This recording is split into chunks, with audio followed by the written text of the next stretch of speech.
Premýšľali ste niekedy nad tým, prečo je domček prasiatka Pepy na kopci, ako by to bol Drakulov zámok? Jaj, to je strašidelné, ja odchádzam. Alebo prečo to vo vnútri vyzerá ako nekonečné sídlo? No priatelia, toto sú niektoré záhady domu prasiatka Pepy. Ale zostaňte, ak ich chcete odhaliť tie najviac zamotané záhady. Ak ste to nevedeli, v roku 2023 niekto, kto nemal veľa čo robiť, našiel uprostred poľa dom, ktorý sa až príliš podobal na dom prasiatka Pepy. Na chvíľu si ten človek myslel, že zjedol priveľa Mário hubiek, ale potom si uvedomil, že to je doslova dom prasiatka Pepy v reálnom živote. Mal klasickú červenú strechu, trojuholníkový tvar a samozrejme bol uprostred kopca. Pretože to je zrejme obľúbené miesto prasiatok. A viete, aký sme. Po tomto sa viacerí začali zamýšľať, že ak dom prasiatka Pepy existuje v reálnom živote, čo ešte z toho sveta?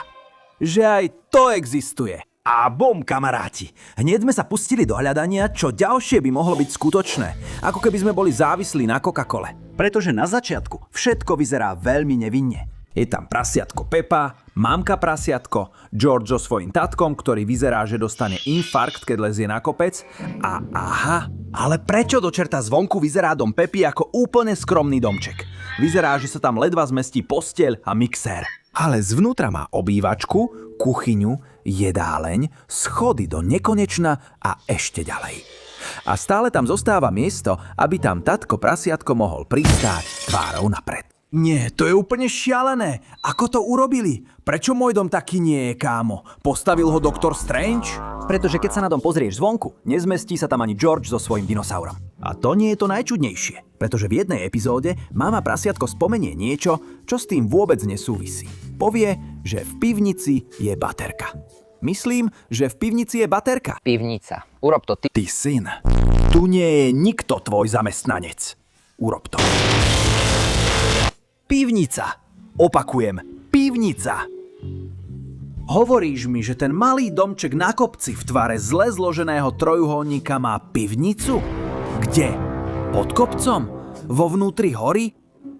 Pretože tam už nehovoríme o dome. To je skôr nejaký prekliatý sovietský bunker. Extra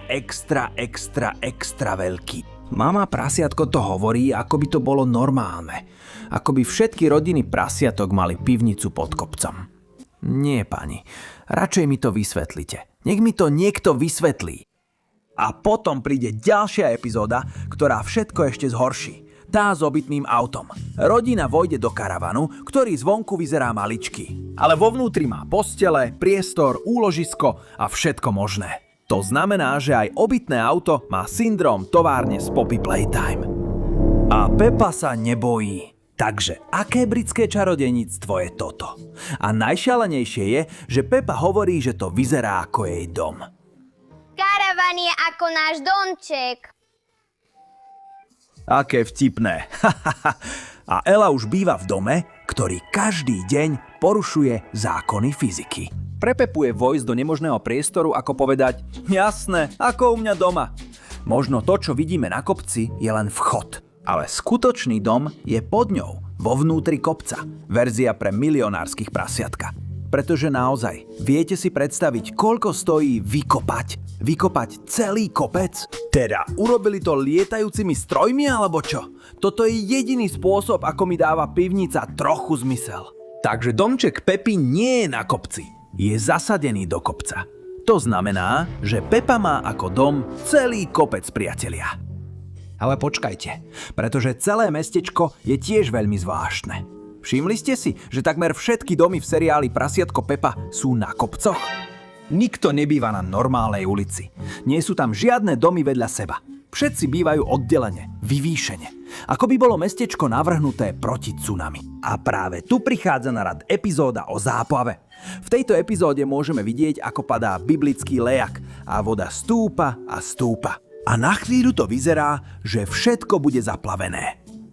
Ale voda sa nikdy nedostane k domu Pepy, pretože je príliš vysoko.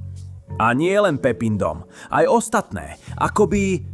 Dobre, prorok by bol predpovedal, že v určitom momente bude tá dedina zaplavená. A potom príde ešte niečo podozrivejšie. Názov tej dediny. Pretože to miesto sa nevolá niečo ako prasacia farma alebo dedina svätého prasiatka v kúte. Nie, volá sa Pepíno mestečko. Čo? Prepáč? Prečo celé mesto nesie meno štvorročného bláznivého dievčaťa? Predstav si, že by sa tvoje mesto volalo Kevinlandia. Ako sa máte? Sme tu v epizóde Kevinlandia. Brandonopolis. Čo do čerta, kámo? Takže, otázka znie, prečo je Pepa taká dôležitá? A tu sa všetko začne ešte viac zamotávať. Pretože Pepa sa nespráva ako normálne dieťa. Pepa rozkazuje, opravuje dospelých a myslí si, že je diktátorkou tohto miesta. A najhoršie na tom je, že ju všetci poslúchajú. A je tam jedna epizóda, kde sa stretne s kráľovnou Anglicka a pozdraví ju ako by nič. Ako by boli kamarátky už roky.